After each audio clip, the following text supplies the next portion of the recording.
es necesario escuchar a todas las voces y atender todas las propuestas que favorezcan una reflexión profunda para llevar al éxito los trabajos de una reforma integral y eficaz al sistema de justicia.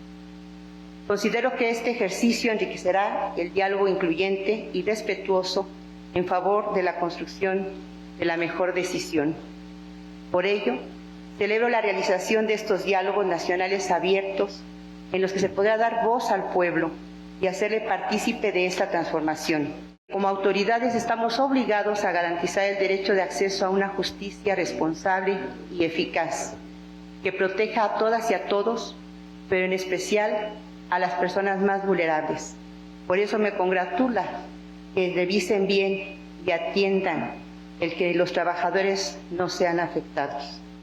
Según el Censo Nacional de Impartición de Justicia Estatal del INEGI, en México, en promedio, las entidades cuentan con 4.6 jueces por cada 100,000 habitantes.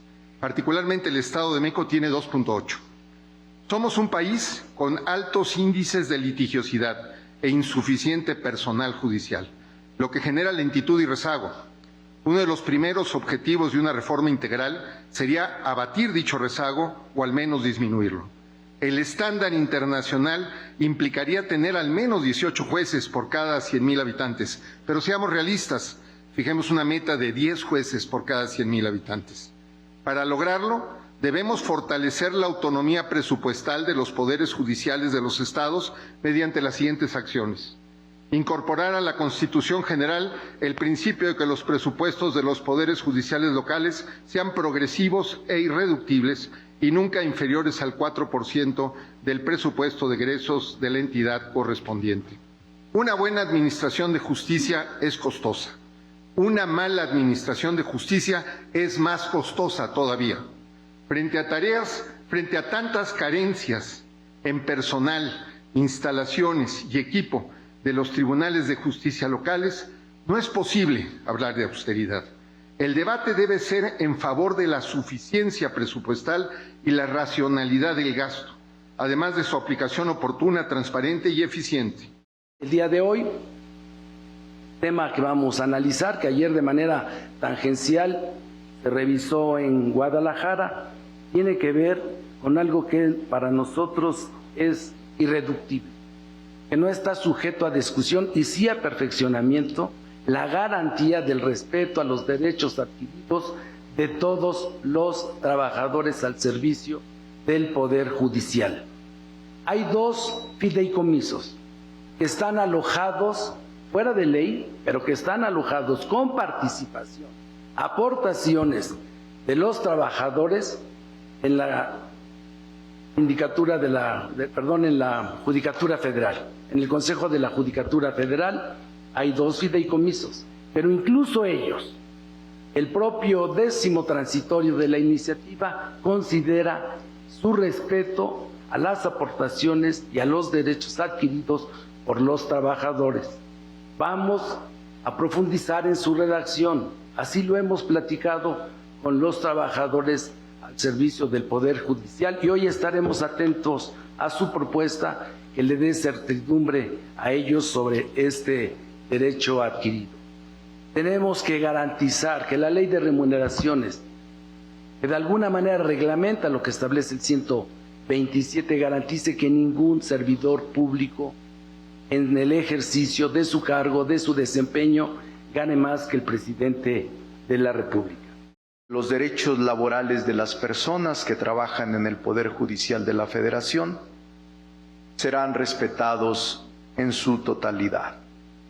Los presupuestos de egresos del ejercicio fiscal que correspondan considerarán los recursos necesarios para el pago de pensiones, apoyos médicos, seguros, aguinaldos, prestaciones y cualquier otra obligación de carácter laboral, es decir, todos los derechos y las conquistas laborales de los trabajadores por disposición constitucional estarán a salvo. La propuesta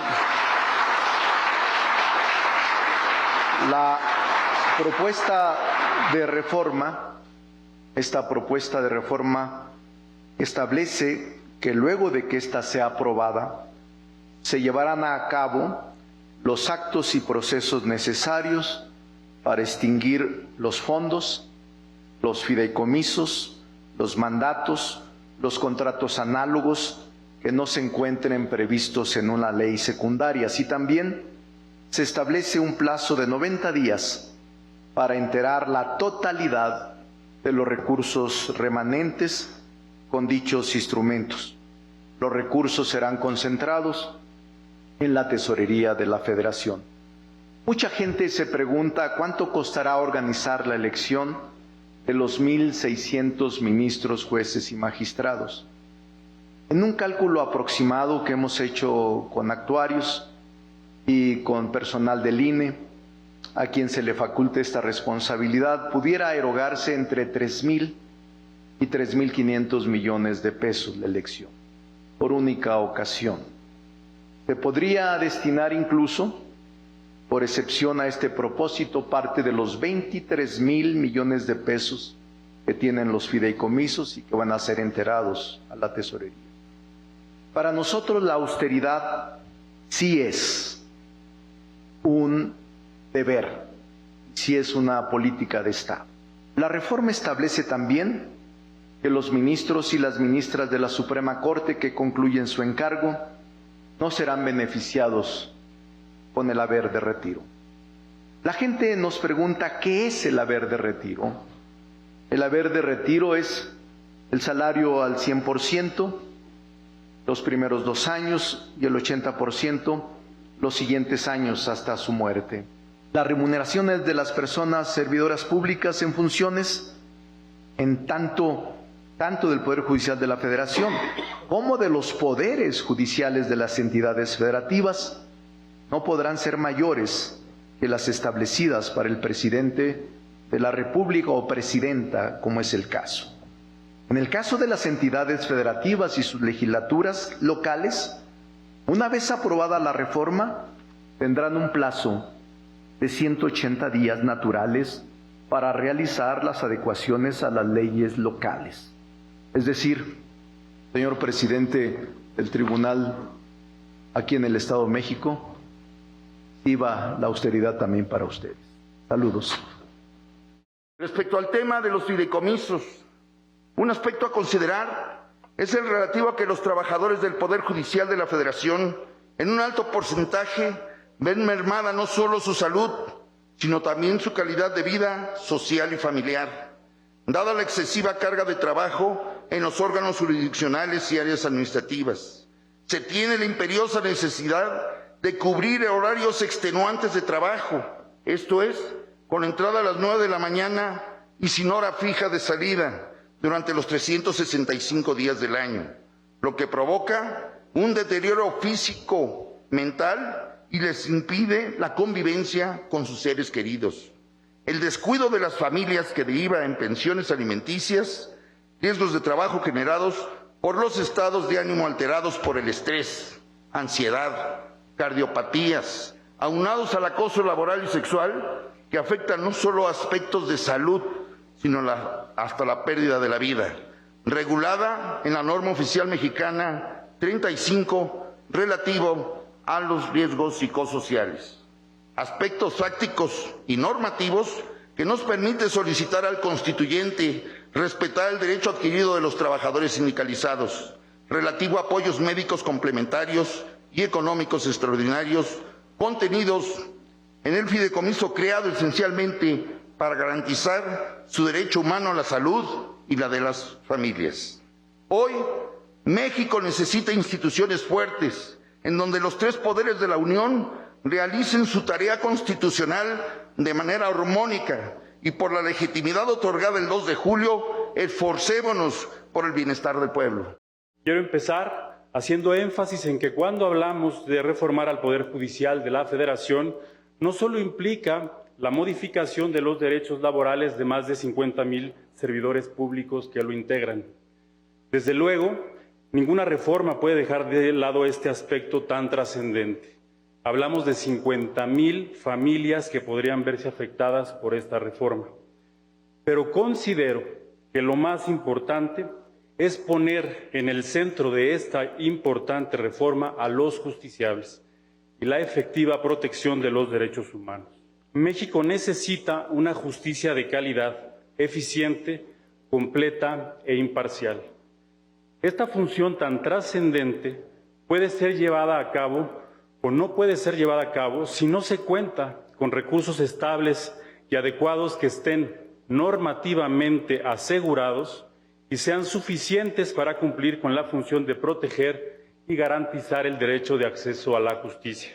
Ninguno de los jueces o magistrados que integramos este poder recibimos una remuneración superior. Los criterios jurisdiccionales que se han emitido sobre el particular apuntan a la necesidad de definir con claridad cuál es la remuneración del presidente de la República, para así establecer el parámetro conforme al cual deberá fijarse la remuneración de todos los servidores públicos. Cuando hablamos del sistema de justicia, y con esto concluyo, parece que es un tema exclusivo de los tribunales, que resuelven en definitiva las controversias que se les presentan. La realidad es que estamos en presencia de un aspecto multifactorial que incluye no solo a los tribunales, sino a las autoridades encargadas de la seguridad pública, de la investigación y persecución de los delitos, de la reparación del daño a las víctimas, de los jueces que resuelven en primera instancia, y me parece que una reforma judicial debe precisamente incluir estos problemas para que sea una reforma completa. La prudencia judicial también debe prevalecer en el ejercicio de su presupuesto. El presupuesto del Poder Judicial debe estar destinado al cumplimiento de la prestación del servicio público de administrar justicia. Parte muy importante de su presupuesto, por supuesto, debe cubrir las remuneraciones legales, es decir, que cumplan con el criterio constitucional de no rebasar la remuneración presidencial, los jueces y las prestaciones que razonablemente deban ser atendidas. Un principio básico del ejercicio presupuestal de un país es que los remanentes de los recursos financieros otorgados a los entes públicos deben ser restituidos a las arcas públicas. Es un medio de control presupuestal que impide a las autoridades crearse incentivos para ejercer el gasto público sin una planeación y programación adecuada. En otras palabras, la obligación de devolver remanentes presupuestales trata de evitar que las autoridades gasten esos remanentes en proyectos o programas que no hayan sido previamente planeados. Evitan la corrupción en la planeación presupuestal. Por tal razón, es muy cuestionable que existan instituciones públicas que eludan esta obligación presupuestaria. Esta anomalía presupuestal ha sido atemperada mediante la Ley Federal de Austeridad Republicana, restringiendo el uso de los fideicomisos en la Administración Pública Federal. Sin embargo, en el Poder Judicial y los órganos constitucionales autónomos, haciendo uso, o más bien abuso de su autonomía presupuestal, se continúa con esta mala práctica. Ello ha originado en el Poder Judicial se hayan destinado remanentes de su presupuesto para la creación de fideicomisos dirigidos al financiamiento de prestaciones consideradas excesivas y ajenas al contexto económico, social, político y cultural de nuestro país. La impartición de justicia requiere de una vocación de tiempo completo. Que dicho sea de paso, y es con todo el debido respeto, así como no puede haber legisladores improvisados, tampoco puede ni debe haber impartidores de justicia improvisados. Hacemos un voto de esperanza para que la propuesta que se hace en la reforma constitucional para la elección por voto popular como un nuevo sistema selectivo permita contar con más juzgadores de excelencia humana y profesional, como muchos de los que ya existen en las filas del Poder Judicial de la Federación y del Poder Judicial del Estado mexiquense. En aras de una mayor protección a los gobernados, así como a una sociedad que reclama justicia y que exige de sus funcionarios el máximo apego a las leyes y a la defensa de los derechos humanos. Durante estos años he aprendido que estamos transitando hacia una situación de cambio, en la que es necesario poner en movilidad las cosas cuando ya no funcionan. Hemos tenido reformas, como ya lo comentaron, estructurales y que a todos nos dan miedo. Siempre da miedo el cambio, pero siempre es bienvenido. Es necesario para avanzar. Si no cambiamos, no evolucionamos. Y creo que es lo que nos hace falta institucionalmente. Tenemos gente profesional, excelente, estudiosa, valiosa. Los reconozco, los admiro y los respeto profundamente.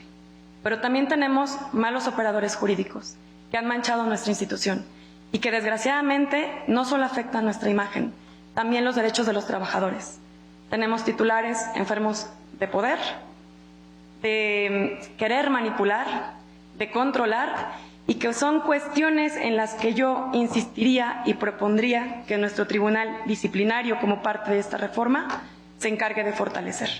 No veamos esto como una guerra fratricida, que lo veamos como la maravillosa oportunidad de construir juntos al nuevo México, a la nueva infraestructura social, institucional, política, jurídica, que haya de servirle a nuestros hijos, a las nuevas generaciones. Nuestros padres y abuelos no nos dejaron este país como estaba, como lo recibió Andrés Manuel en el 2018. Nuestros padres y abuelos querían la felicidad para nosotros. Vayamos a participar, aportemos las luces, no le tengamos miedo a lo que ha pasado en otras latitudes, lo que pasó en Bolivia, lo que ha pasado en Alemania, lo que ha pasado en Suiza. Eso de verdad debe ser muy respetable como ejemplos, pero nosotros tenemos históricamente las luces suficientes, las luces necesarias para construir nuestras propias instituciones.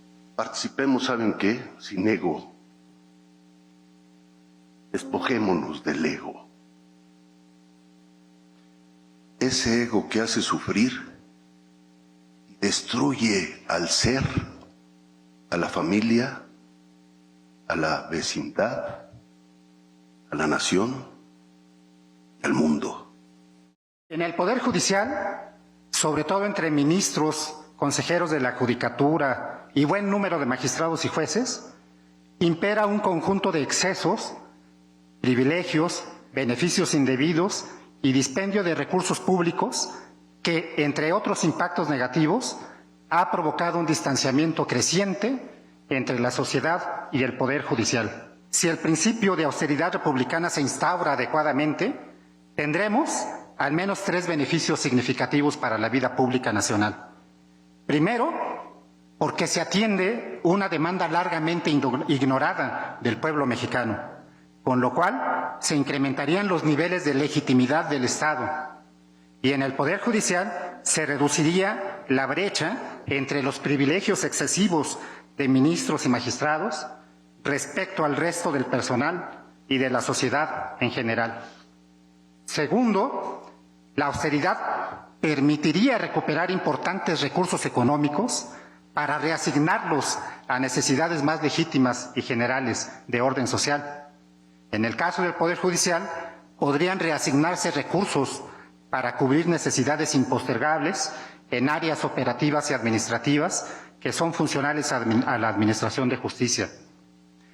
En tercer lugar, la austeridad podría contribuir a mejorar la gestión gubernamental, a fortalecer los mecanismos de integridad, de administración, consecución de metas, de control interno y fiscalización. En este caso, en el Poder Judicial, el beneficio se traduciría en una recuperación paulatina del aprecio social del que hoy carece, sobre todo si logra establecer el acceso a la justicia expedita y para todos. Estamos ahogados de caso. Debe invertirse más en órganos jurisdiccionales y no en órganos administrativos. Vean que quienes integramos la carrera judicial somos los de talacha. Nos tocan las amenazas y atentados del crimen organizado. Juzgadores han sido privados de la vida de forma violenta. De ahí la necesidad de salvaguardar, cuando menos, los fideicomisos relacionados con los derechos laborales. Recordemos que la Constitución, para los titulares, prohíbe recibir emolumentos por actividades diversas al servicio, así como a laborar 2 años después de concluido. La población habló en la votación pasada. Nos queda claro, Sería hasta soberbio ir en contra de esa voluntad. Pero, con respeto, también sería cuestionable a nivel nacional e internacional desconocer derechos adquiridos por trabajadores en activo y jubilados. Apoyamos la democracia, apoyamos a la virtual presidenta electa Claudia Sheinbaum. Nos sumamos a un mejor México, pero también apelamos al Estado de Derecho. La reforma va a prosperar, pero me atrevo a decir que no basta la reforma al Poder Judicial. Es necesario que se haga igual reforma a las Fiscalías Generales de Justicia de todo el país y a los institutos de la Defensoría Pública. ¿Por qué? Recordemos lo que nos señalaba Couture, aquel jurista uruguayo muy destacado, que decía que en el proceso penal interviene una trilogía: el juez, el Ministerio Público y el defensor, y que entre estos tres entes debe haber una estrecha relación para que en los juicios cada uno haga lo que la ley le otorga como obligación, para que se llegue al conocimiento de la verdad en cada uno de los asuntos. ¿Y qué decir de los defensores? Y formulo una interrogante a los señores legisladores: ¿será conveniente que los defensores públicos a nivel federal dependan del Consejo de la Judicatura, es decir, del Poder Judicial? ¿Podrán ser jueces y parte? ¿Por qué no le damos la autonomía que requieren los defensores públicos para que no dependan del Poder Judicial? Un juez y un magistrado no se hace de la noche a la mañana. Tendrá que capacitarlo y tenemos la obligación de que se capaciten. El Senado fundamentalmente de inicio. Entonces, ¿qué sugiero? Que ojalá antes de la propuesta las personas aspirantes acrediten haber aprobado un curso de capacitación riguroso sobre la materia a la cual van a ser propuestos. El que el Senado de la República esté consciente de la magnitud de las responsabilidades que se van a otorgar a estas personas. Y aún más, no permitamos que estas personas lleven constancias de escuelas patitos donde ya cursaron ese curso de capacitación. Yo escuché argumentos en contra de la austeridad, inclusive de los ministros de la Corte, y casi me convencieron. Y cuando los vi salir con el aparatazo de camionetas blindadas, de un policía abriéndoles camino y todo el asunto, dije: algo no está funcionando bien. O vas a la Corte y te encuentras, se dice que los trabajadores, que los de abajo, son outsourcing. Las trabajadoras de limpieza, trabajadores de limpieza, son outsourcing.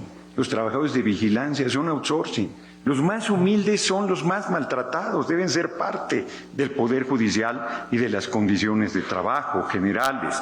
Yo aquí quiero plantear que se va a respetar absolutamente los derechos de las trabajadoras y trabajadores, faltaba más. El Poder Judicial pudo hacer su reforma y no quiso hacerla, se negó a hacerla, paró la que iba en camino.